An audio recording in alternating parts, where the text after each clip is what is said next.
Good day, everybody. My name is Awesomecrunch and welcome back to Subnautica Experimental now. If you've been following Subnautica Experimental for a while now, you will realise that for a couple of days, the Precursor Gun has actually been missing. That's because the devs have been putting some damn good work into it. And it's back now. It was back yesterday, but it was extremely broken, and it lagged out the game whenever you looked at it to the point where it was unplayable. And if you got too near to it, it would in fact just crash. Now they have fixed this bug now, as you can see. I'm right next to where the gun is. And basically what they've done is completely changed the interior and upgraded the gun entirely. Now I will have to apologise because there is still bad frame rates in this video. They just haven't fully optimised it yet, and I'm sorry for that. Can't do anything about it. I mean, I can turn down the graphics, but once you're in, it's not too bad. It's just when you're looking at a certain point, I don't know what it is about that point, but it's very strange. So as you can see, it's definitely not finished yet. I mean, you can tell by these bright white lines. So yeah, they've entirely upgraded the interior. It looks completely different now. And there's no water anymore on the inside. I'm really sorry about the frame rate. See, when I look, like, I'll get my torch out. So this is completely new. None of this existed before. This was all water, basically, and none of this existed. So the entirety of the Precursor Gun has been completely changed. And I have to apologise for the frame rate, because when I look here, it's like a smooth 90, 80 FPS. Look here, and it tanks. Absolutely tanks. So you'll have to kind of just bear through it, but I guess I'm the one playing, so it should be, if I can deal with it, then hopefully you can too. So yeah, it looks amazing now. And there's this data terminal that I did actually just click on before to see what it was like, if it worked and all stuff like that. And it came up with a little message, so we'll have a look at what it said. I didn't actually read it yet, so it'll be interesting to see what it said. Alien data. Okay. The device was discovered within the alien facility that shot down the Aurora on planet 4546b. On approach, it began to resonate, producing a low-frequency radio wave containing complex but recognizable data patterns. Matches no known technologies, constructed from the same off-world materials as the facility itself, seems to be a solid-state computer of some kind, no recognizable user interface. It is likely the alien species which designed this technology evolved or genetically selected sensory apparatus to hear and understand the information being broadcasted by the device, and to communicate back. The mental processing power required to perform this kind of telepathy would imply the designers are considerably more psychologically developed than the common human. Using the evidence gathered from this data device, it may be possible to extract comprehensible data from other such devices, should they exist. Assessment. Further alien data required. Okay, so basically it's telling us that we have to go and find some more data before we can actually learn anything. And now we're above it. Below. Above. So obviously they need to still do a bit of bug fixing, because it still thinks that that we're in the water here. And there's actually bubbles going up and down. But there is no water, and I'm not swimming, I'm treading, I'm walking along.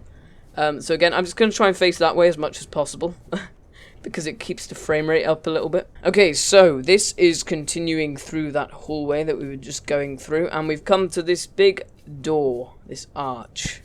And just as a reference to how big this place actually is, that's how tall we are.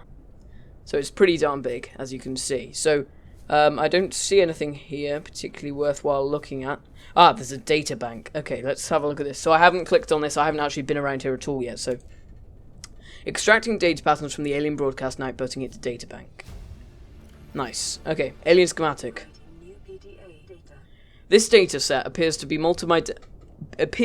a multi-dimensional schematic of some kind. By mapping the pattern to three-dimensional space, it is possible to gather a basic understanding of the superweapon's internal workings, which may help identify a way to disable it. Construction material. The facility's unknown construction material is identified as an ultra-hard, non-reactive metal amalgam, synthesized from off-world materials. There is no indication that it can be damaged or destroyed by any known means. Power. The schematic indicates the weapon was to be powered somewhere else by a separate self-sustaining power plant located elsewhere on the planet, the active lava zone, or the inactive lava castle, I think. The location is not listed, but there is evidence the designers intended to harness the planet's natural thermal energy. Layout. The facility consists of the upper engineering section, where this schematic was found, and the control room, which is accessed by a separate underwater moon pool for safety reasons. Control. The control room in the lower section houses the only known way to interface with the weapon. However, the schematic does not detail the operation procedure or installed security measures. Okay. This should be fun. Some more texture work needs doing here. Frame rate slightly more comfortable. Obviously, still kind of hard to bear, but yeah, it's better than it was, so we'll just kind of have to put up with it, I guess. I mean, this is amazing, so I honestly really don't mind looking at it like this. Okay, so if we keep going through here, what's this? Ooh. Ooh. Ah! Ooh! What? Are we falling?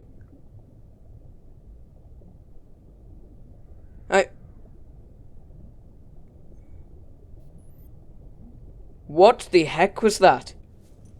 Did we just float down? Okay, I'm marginally confused, but I won't let that destroy my...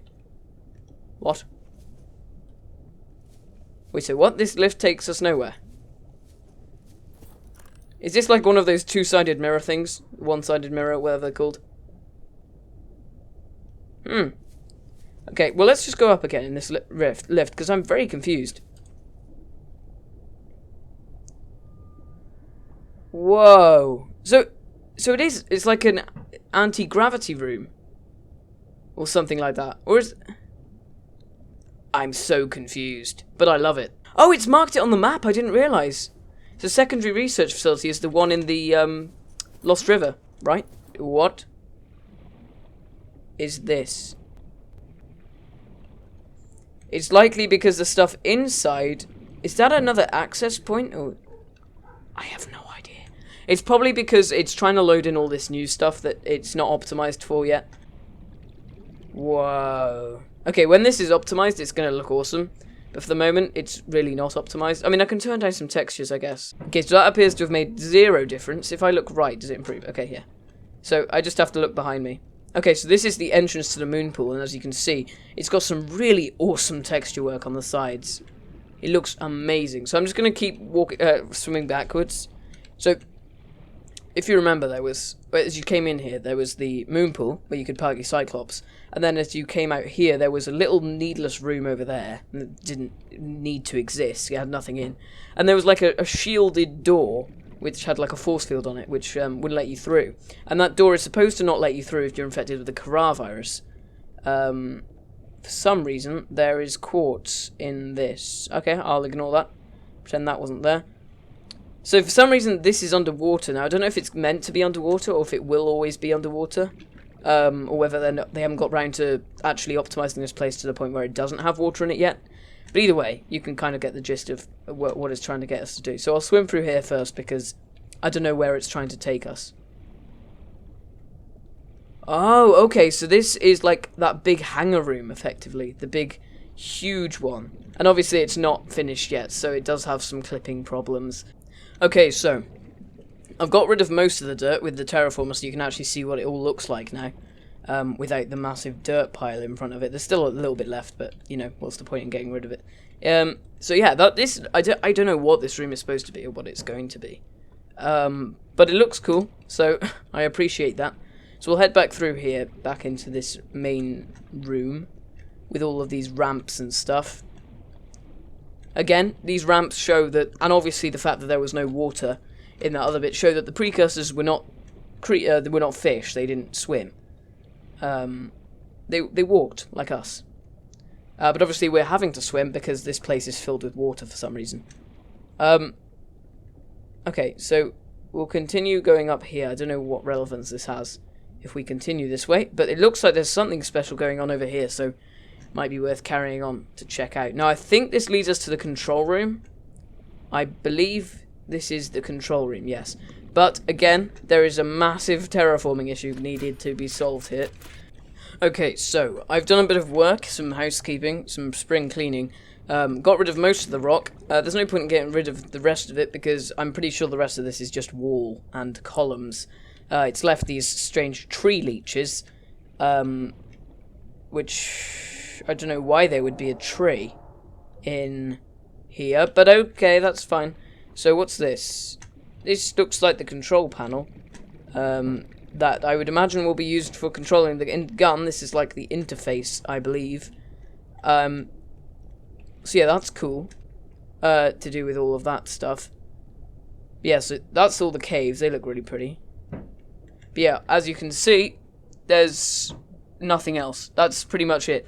And that data terminal won't let me download anything. But what I'm going to do now is I'm actually going to get away from this massive gun thing, because all it's doing at this point is just massively affecting my frame rate, and not for the good part. So what I'm going to do is I'm going to go to Biome Lost River, which will hopefully let me escape from this painful frame rate. So I wonder if there's actually anyone that plays in stable anymore, like just plays in stable because they like the game, or whether most people now are in experimental because they want to see the progress of the game, rather than actually playing it in its current state fully. I don't know. It'd be interesting to see. Leave it in comments below. Do you play in experimental, or do you play in stable mode and just watch my videos, for example, to keep up on what's happening in experimental, so you can continue playing your single player game, survival, or whatever you're doing there. So we are now heading towards the Lost River Junction,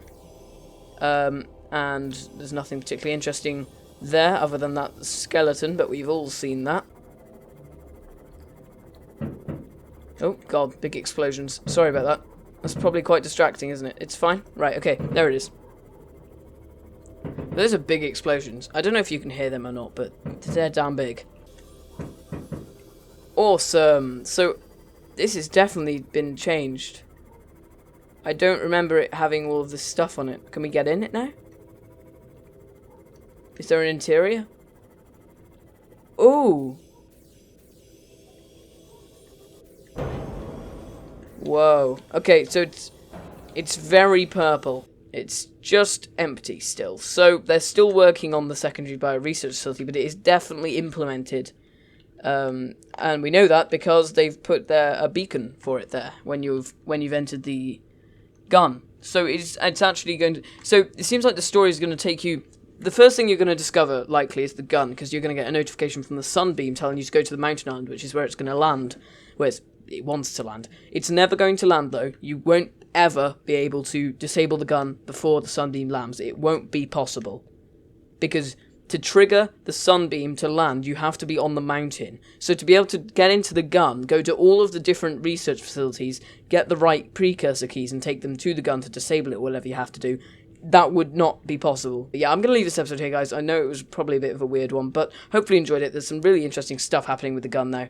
Seems like it's going to take us from the gun to the secondary research facility, perhaps from here to the thermal, the power facility. I can't remember what it was called, the one in the lava castle, and then perhaps from there to the primary research facility, which is of course where we will encounter the Sea Emperor and stuff like that. So it's looking really, really cool, and I cannot wait to see more of this base. But I'm going to leave it here, guys, so if you did enjoy the video, please give it a like. If you're feeling really generous, subscribe to Crunchy today. But until next one, I'll see you guys in the next one. Ta-ra, my friends.